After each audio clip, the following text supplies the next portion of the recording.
Hello दोस्तों, कैसे हो आप सभी। इनकम टैक्स टेनो रवि यूट्यूब चैनल में आपका स्वागत है। अंक 31 गति अभ्यास पत्र शुरू होगा कुछ देर में। यदि आप हमारे चैनल पर नए हैं या सब्सक्राइब नहीं किए तो चैनल को सब्सक्राइब जरूर कीजिए। डिक्टेशन बोलने में बहुत ऊर्जा लगता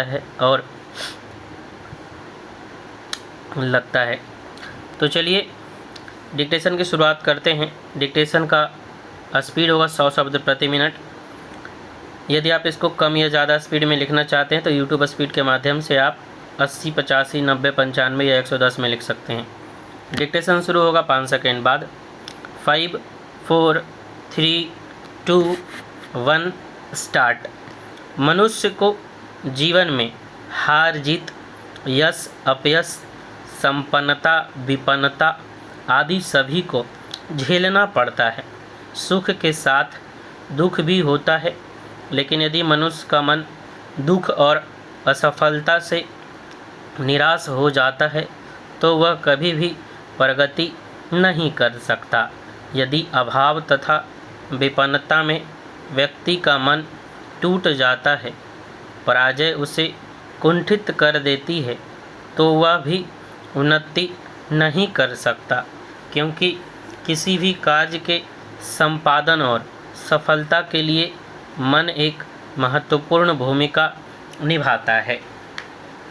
मन यदि सशक्त है तो मनुष्य प्रतिकूल परिस्थितियों में भी बड़े से बड़े तथा असाध्य से असाध्य कार्य को भी कर ले जाता है। कभी कभी निर्धन, निर्बल और साधनहीन व्यक्ति को भी सफल होते देखा गया है।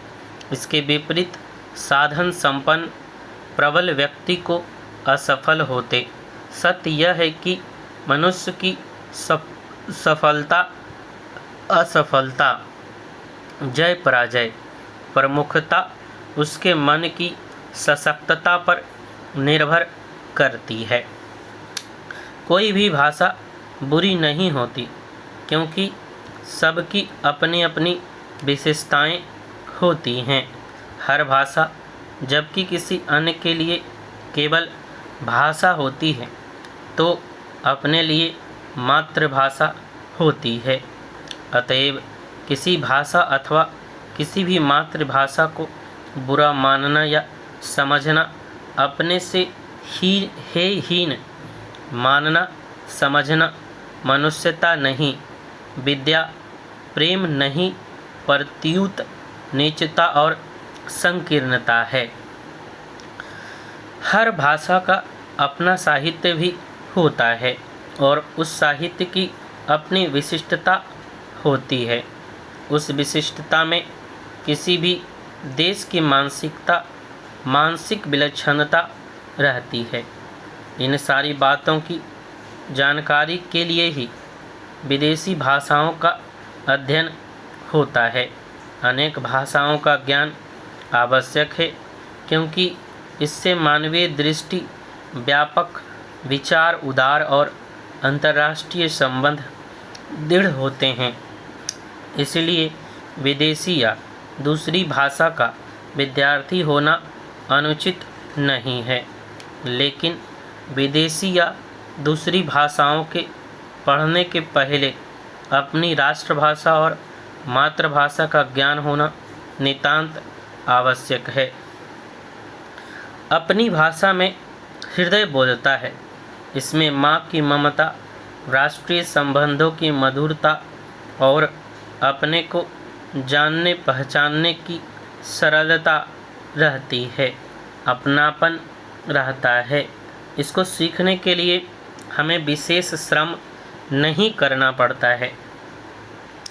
हिंदी भारतवर्ष की आधी से अधिक जनता की मातृभाषा तथा देश की राष्ट्रभाषा है।